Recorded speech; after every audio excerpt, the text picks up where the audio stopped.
नीतियों का सुनना दुर्लभ है, नीतियों पर विचार करना दुर्लभ है, नीतियों का स्मरण और उन्हें धारण करना दुर्लभ है, और नीतियों के अनुरूप अपना जीवन बनाना और ज़्यादा दुर्लभ है। गृहस्थ हो तो किस तरह की नीतियों के साथ गृहस्थी को आगे बढ़ाएं, और गृह त्यागी हैं तो किस तरह से नीतियों का अनुसरण करते हुए त्यागमय अपने जीवन को आगे बढ़ाएं। चाहे गृहस्थ हो चाहे गृह त्यागी हो, सभी का जीवन न्याय नीतियों से जुड़ा होता है, नीतिपरक आचार विचार उनका होता है, और ऐसी ही सम्यक नीतियां हम सभी को गुरुवर के ज्ञान मंथन श्रुत मंथन चिंतन से प्राप्त हो रही हैं। आप सब इन नीतियों को सुने, ध्यान से सुने और सुनकर के गुने। गुनना पड़ता है ना, अंदर अंदर गुनना पड़ता है। इन नीतियों को सुने, सुन करके अपने अंदर अंदर गुने, और फिर जीवन में कुछ अच्छा बने, इसके लिए नीतियों का ताना बाना बुने। सुने, गुने और नीतियों का ताना बाना बुने, इसी में जीवन की सार्थकता है। सुनीति शतक में आचार्य प्रवर ने जो दृष्टि दी है वह अपने आप में इसलिए महत्वपूर्ण है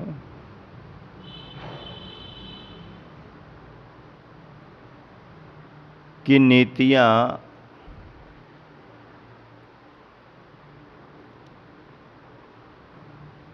मार्गदर्शक बनती हैं,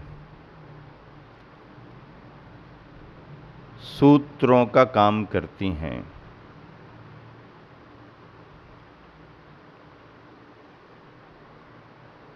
बहुत बड़े विस्तार को यदि सार में कुछ कहना है तो सूत्रों का सहारा लेना पड़ता है। बातचीत में यदि कोई ज़्यादा विस्तार करने लगे तो अपन भी कहते भैया संक्षेप में बताओ,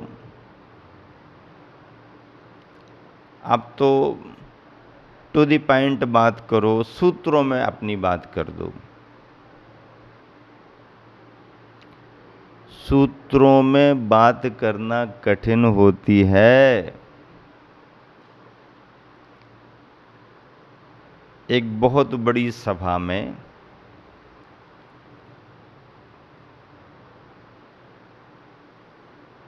वक्ता लोग आमंत्रित थे। सभी को अपने अपने विचार रखने थे।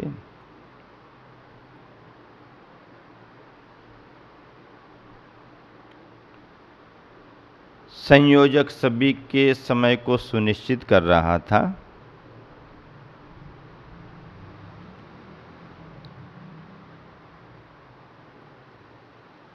एक व्यक्ति से कहा कि आपको बोलना है,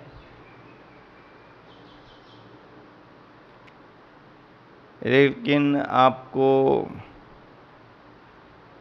5 मिनट का समय दिया जाता है। 5 मिनट में आप अपनी बात पूरी कर लें। तो कुछ नहीं बोला, क्योंकि 5 मिनट में क्या अपनी बात पूरी करेगा। तो समझ गए, उन्होंने सोचा समय कम लग रहा होगा, तो कहा कि 10 मिनट का समय ले लो। तो कहने लगा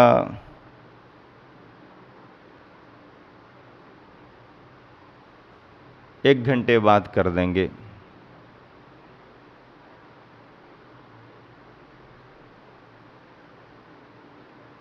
तो बोले आधा घंटा बोल लो चलो। बोले आधा घंटा बात कर देंगे।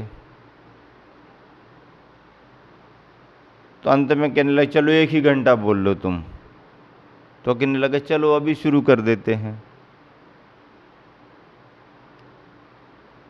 वो समझ गया कि ये बोलने वाला किस मनस्थिति में है। 5 मिनट में अपनी बात करनी हो तो घंटे भर की तैयारी होनी चाहिए। 5 मिनट में बोलना है तो उतना तैयार करने में उसको 1 घंटा लगेगा, उसके बाद बोलेगा। 10 मिनट करना है तो चलो आधा घंटा पौन घंटे बाद कर देते हैं। आधा घंटा करना है तो आधा घंटे में कर देंगे, और 1 घंटा करना है तो चलो अभी शुरू कर देते हैं। क्योंकि समय ज़्यादा रहे तो कहीं ना कहीं से अपनी बात की पूर्ति की जा सकती है। समय कम हो तो पहली बात तो तैयारी बहुत होना, और फिर नपा तुला निचोड़ करके देना वक्ता की भी बहुत बड़ी विशेषता मानी जाती है। कई बार 1 घंटे में भी व्यक्ति जो सारांश नहीं दे पाता है, मजे मजाए वक्ता, टू द पॉइंट अपनी बात रखने वाले वक्ता 5-10 मिनट में भी अपनी बात पूरी कर देते हैं। समय कम हो, संक्षेप में बात करने की अपनी योग्यता होनी चाहिए, और समय ज़्यादा है तो उस बात का विस्तार करके भी बात कर देनी चाहिए। सूत्र संक्षेप में कहे जाते हैं, उनका विस्तार टीकाओं के द्वारा होता है। तत्वार्थ सूत्र लिखा गया, सूत्र छोटे छोटे हैं लेकिन उनकी व्याख्या, उनका विस्तार, टीकाएं, उपटीकाएं जितना आप चाहो करते जाओ।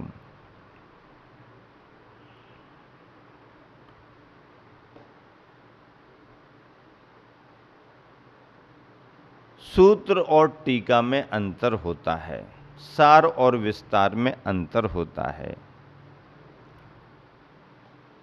शिष्य भी दोनों तरह की बुद्धि वाले होते हैं। कुछ शिष्य संक्षेप में ही पूरी बात समझ लेते हैं, कुछ शिष्यों के लिए विस्तार से समझाना पड़ता है। गुरुवर आचार्य श्री उन्हीं सूत्रों को लेकर के, सूत्रों में निबद्ध शास्त्रों को लेकर के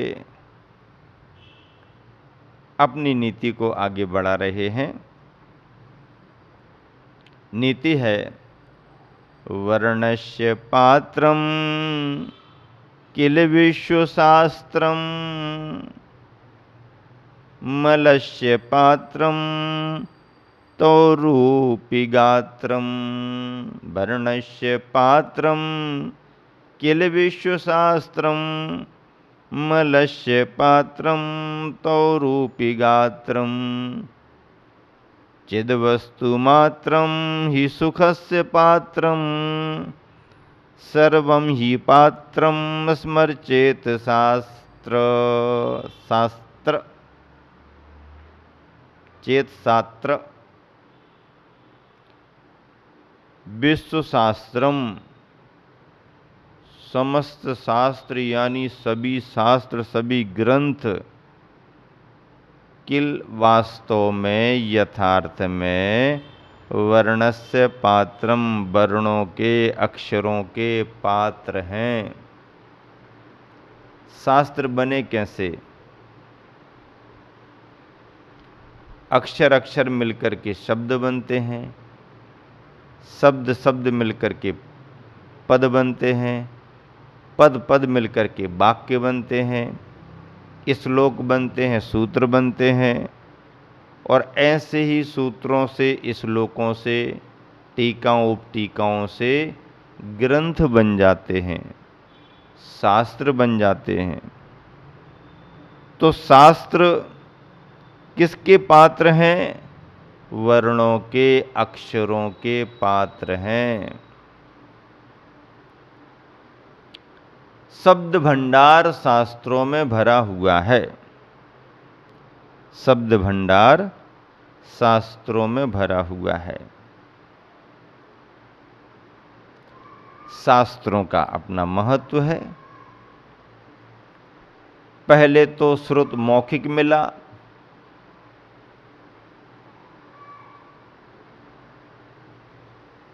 बाद में उसे लिपिबद्ध किया गया,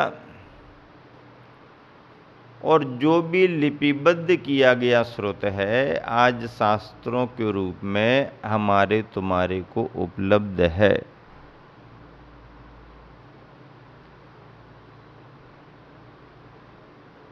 अक्षर अक्षर मिलकर के व्याकरण के अनुसार शब्द बन रहे हैं, शब्द शब्द मिलकर के पद बन रहे हैं, वाक्य बन रहे हैं, ग्रंथ आगे बढ़ रहा है, ज्ञान आगे बढ़ रहा है। नीतिकार तो यहां तक भी कहते हैं एक शस्त्र विद्या होती है, एक शास्त्र विद्या होती है। दोनों को ही बचपन से सीखना पड़ता है।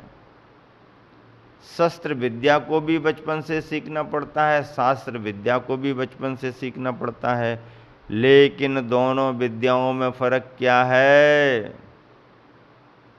दोनों विद्याओं में फर्क ये है कि शास्त्र की विद्या बचपन से लेकर के 55 तक, 8 से लेकर के 60 तक, और जब तक जीवन है तब तक काम आती है।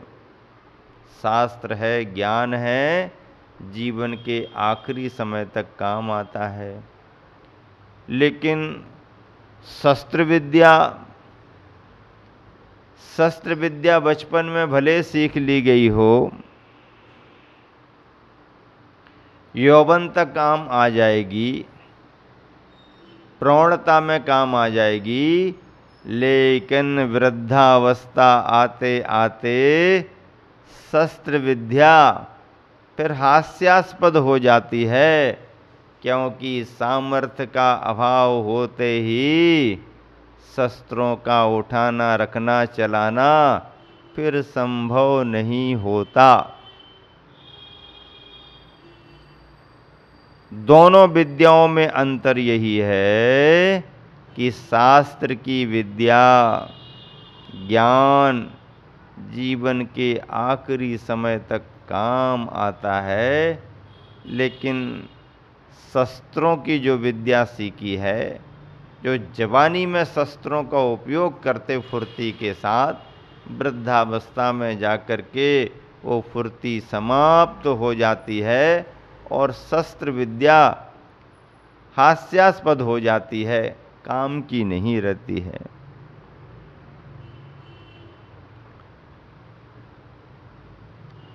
शब्दों के तो पात्र रहे हैं,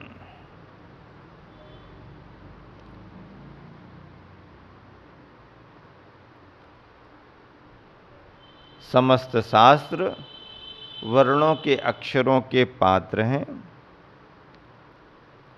तो रूपी गात्रम, आपका ये सुंदर सुंदर सा शरीर किसका पात्र है? मलस्य पात्रम, मल का पात्र है। अंदर तो मल भरा हुआ ही है, बाहर भी जो चमक दमक दिख रही है, जरा सा हाथ लगाओ, पसीना पसीना शरीर होता है। कितना ही साफ करो फिर भी शरीर पर मैल आता रहता है। शरीर मल का पात्र है। मल के बिना शरीर की कल्पना हो ही नहीं सकती है। कितना भी सुंदर क्यों ना हो, कामदेव जैसी सुंदरता भी क्यों ना हो, शरीर मल का पात्र है। कितने ही तैयार हो जाओ, ये लगा लो वो लगा लो, ऐसा बना लो वैसा बना लो, इतना सा चेहरा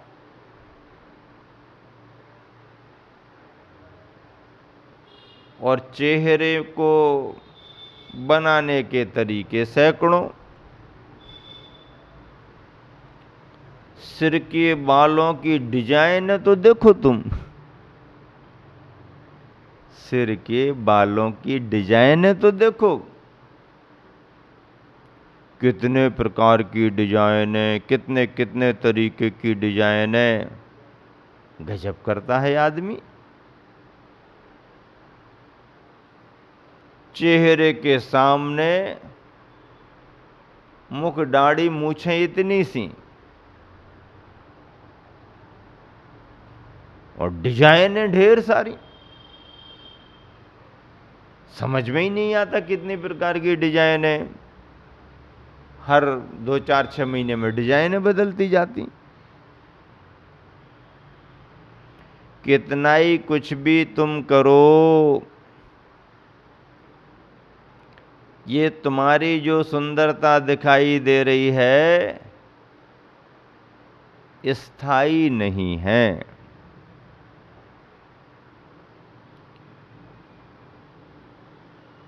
सुगंध के रूप में कितना ही इत्र इतर क्यों न लगा लो, ये वाला सेंट इस कान में, ये वाला सेंट इस कान में, नाक में ऐसा वैसा, कितने तरीके के सेंट इत्र क्यों न लगा लो, जरा सा अंदर से पसीना आया और तुम्हारा इत्र सेंट इतर तितर वितर हो जाता है।